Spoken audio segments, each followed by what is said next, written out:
안녕하세요. 지구온난화에 대해서 오늘은 세 번째 강의 우리가 물어야 할 5가지 질문에 대해서 말씀드리겠습니다.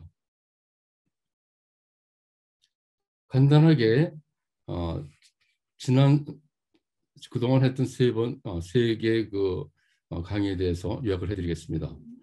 빌 게이츠가 금년 2월 16일 전 세계 동시에 출간한 기후 재앙을 피하는 법에 대해서 빌 게이츠는 벌써 한 10년 전부터 환경 재앙을 막기 위해서 광범위한 그런 대책을 탐구하고 있었습니다. 지구온난화 주범은 온실가스이며 매년 510억 톤이 배출됩니다. 이로 인해서 그동안 쌓여서 산업화 이후에 세계 평균 기온이 섭씨 1도가 상승했습니다. 우리가 다 고통을 겪었던 코로나19 수백만 명이 희생되고 수천만 명이 실직을 했습니다. 경제 활동이 크게 감소됐는데 이를 통해서 배출량은 그러니까 온실가스의 배출량은 오직 5%가 감소되었을 뿐입니다. 이를 통해서도 얼만큼 그 온실가스 배출을 줄이는 것이 힘들다는 것을 알 수가 있습니다. 그 기후 재앙을 피하는 법에서 그 12개 주제가 있는데요. 저희가 매주 하나씩 골라 설명을 드리겠습니다. 설명드릴 그 주제는 보시는 바와 같습니다.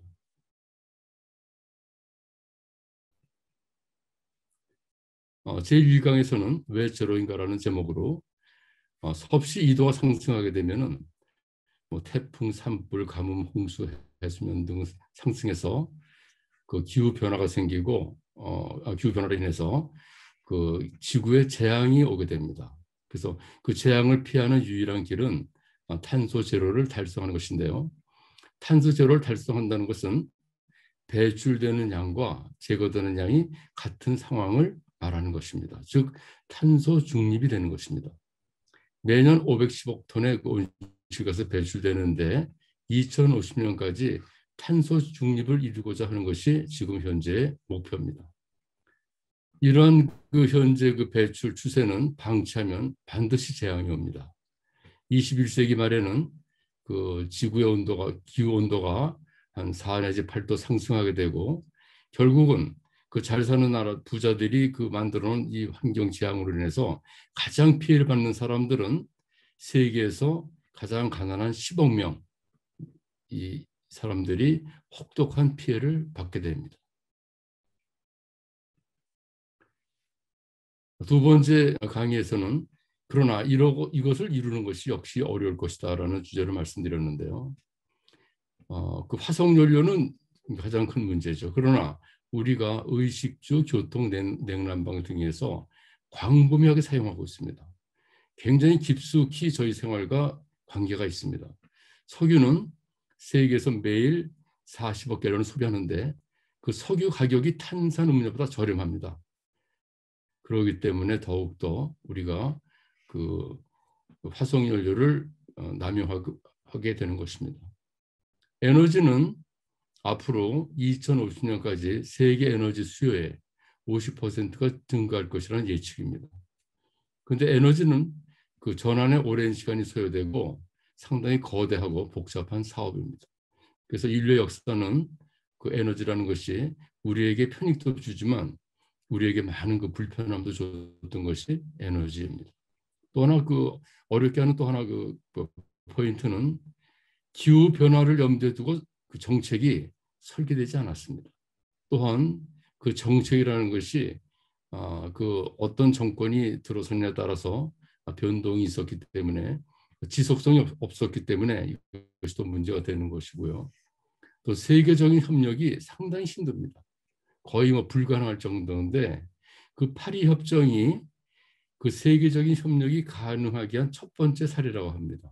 그만큼 어떤 한 국가가 아니라 이거는 한 국가의 문제가 아니고 세계적인 문제고 또 지구에 살고 있는 사람들이라면 그 누구도 예외가 없는 것인데 그만큼 합의를 이루기가 힘들다는 것입니다. 오늘은 오늘 말씀드릴 내용은 다음과 같습니다.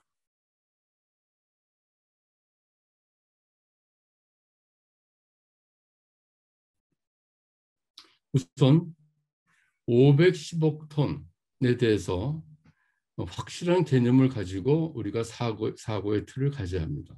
그래서 무엇이 중요한지를 파악해야 됩니다.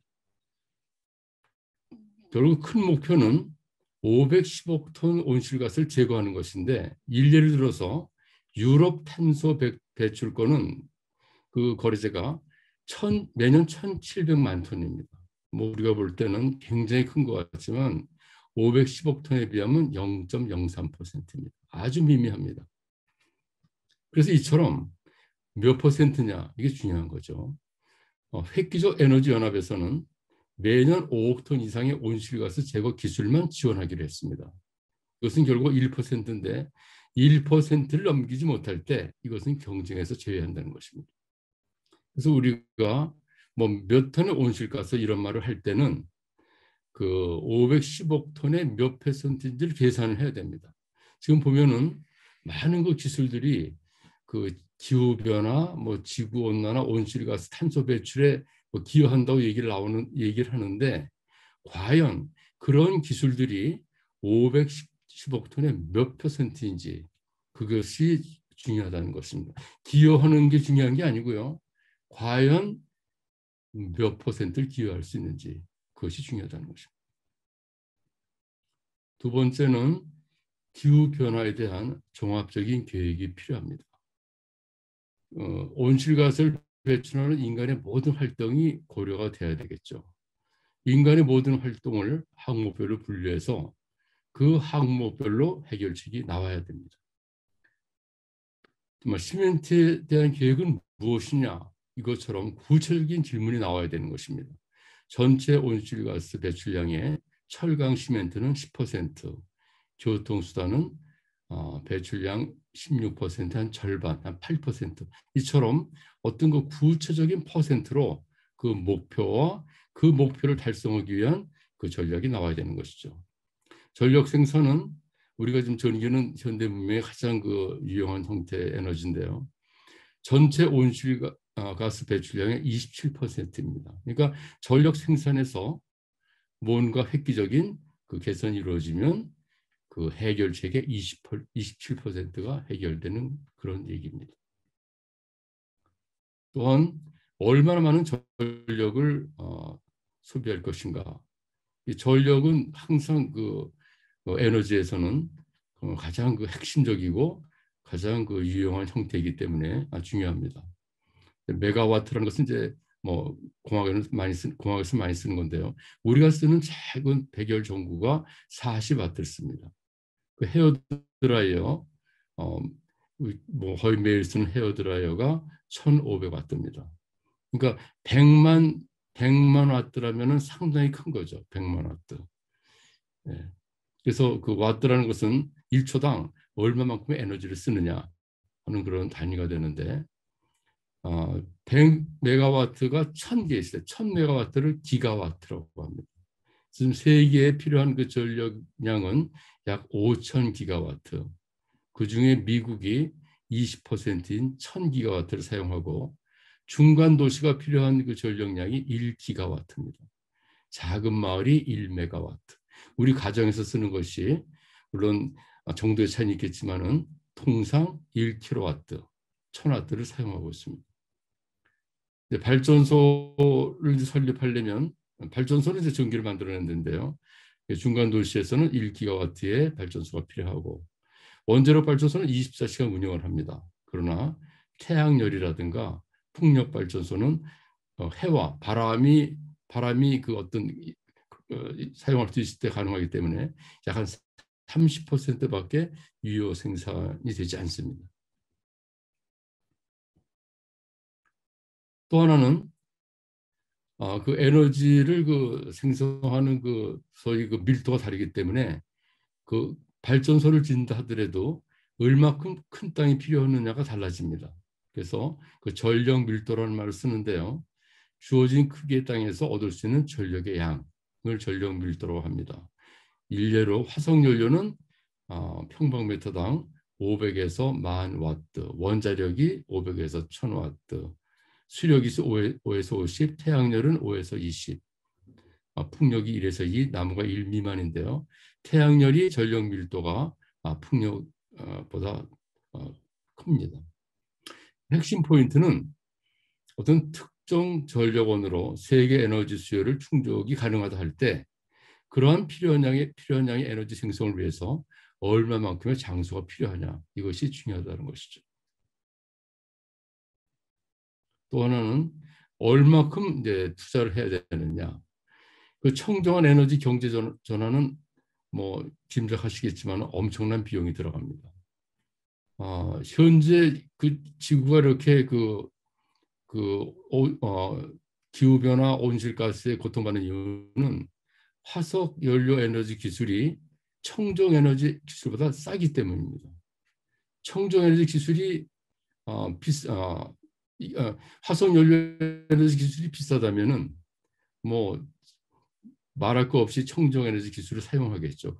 그러나 그 현상이 반대이기 때문에 이게 힘든 것입니다. 또 비싼 이유는 화석 연료 기술에 환경에 끼치는 피해가 반영되지 않았기 때문입니다.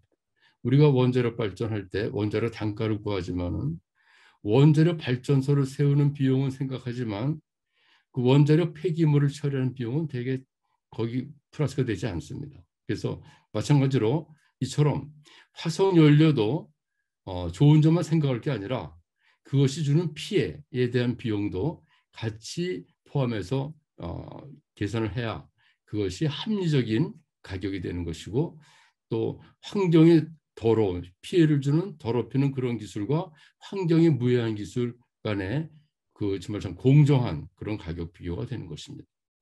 이제 그린 프리미엄이라는 상당히 중요한 개념이 나오는데요. 청정한 그린 에너지 기술에 붙는 어떤 가격 프리미엄이죠. 근데 그것은 기후 변화와 관련된 대화 논의에서는 필수적인 그런 개념입니다.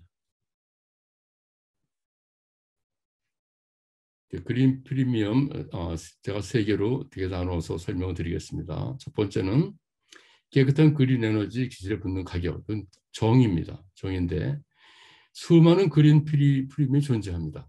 뭐 전기, 연료, 시멘트 모든 그 품목이 그 나름대로의 그린 프리미엄이 존재합니다. 그것은 어떤 제로 탄소 연료를 구현하기 위한 그런 값인데 그럼으로써 결국은 어떤 피해를 주지 않는 가스에 대한 어떤 상대적인 평가를 할 수 있는 그런 값의 차이를 제공하는 것이죠. 사례로 미국의 휘발유 1갤런은 2불 22인데 첨단 바이오 연료 갤런은 5불 35입니다. 결국 그린 프리미엄이 갤런당 3불 13이 발생하는 거죠.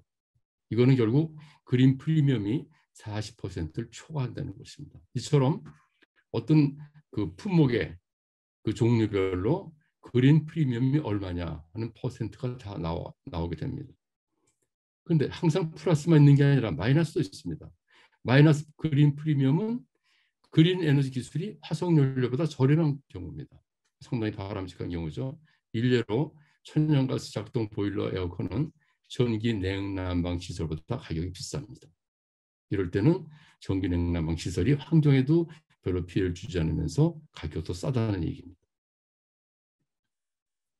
두 번째 그린 프리미엄 주제인데요. 의사결정에 탁월한 관점이 있다. 시간, 관심, 돈이 다 복합돼 가지고 우리가 의사결정할 때 그린 프리미엄이 상당히 간편한 툴이 된다는 것이죠. 일단 모든 제로 탄소 기술의 그린 프리미엄을 계산하고 친환경 기술 도입에 얼마나 지불이 가능한지를 따져봅니다. 가장 이상적인 그린 프리미엄은 모든 국가들이 탈탄소할 수 있도록 저렴해야 됩니다. 이를 바탕으로 제로 달성하는 비용 논의의 진지한 시작점이 그린 프리미엄으로 되어야 한다는 거죠. 또한 개념 통일이 되고 간편한 툴이고, 결국 그 중요성은 특정 그린 에너지 기술이 화석연료 기술에 비해 얼마나 저렴한 것이냐, 또한 여기서 그 차이를 좁히는 혁신이 가능하냐, 얼마가 드느냐를 정량적으로 따져볼 수 있는 것입니다. 그러니까 정성적이 아니라 정량적으로 따져볼 수 있는 그 평가 툴이 그린 프리미엄입니다. 마지막으로 그린 프리미엄은 기후 변화에 대응하는 현황을 측정하는 시스템인데요. 탄소 배출량은 단지 제로로부터 얼마나 멀리 떨어져 있느냐, 또 제로 달성의 어려움을 제시할 수는 있습니다. 그러나 그린 프리미엄은 다른 시각을 제시하는 거죠. 현재 제로 탄소 기술로 비용이 얼마나 들까? 온실가스 배출량에 가장 영향력이 큰 기술이 무엇인가? 라는 것처럼 우리가 좀 더 구체적으로 분석 판단해 가지고 집중할 수 있다는 것입니다. 그다음 바로 그 설명인데요. 각 부문별 제로 달성에 필요한 비용을 계산하고 혁신해야 할 것을 명확하게 제시해서 전략적으로 투자를 집중할 수 있다는 것입니다.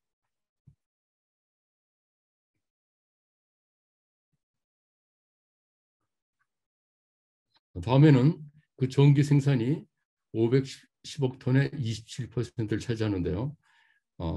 그 보시는 바와 같은 내용으로 다음에 설명드리겠습니다.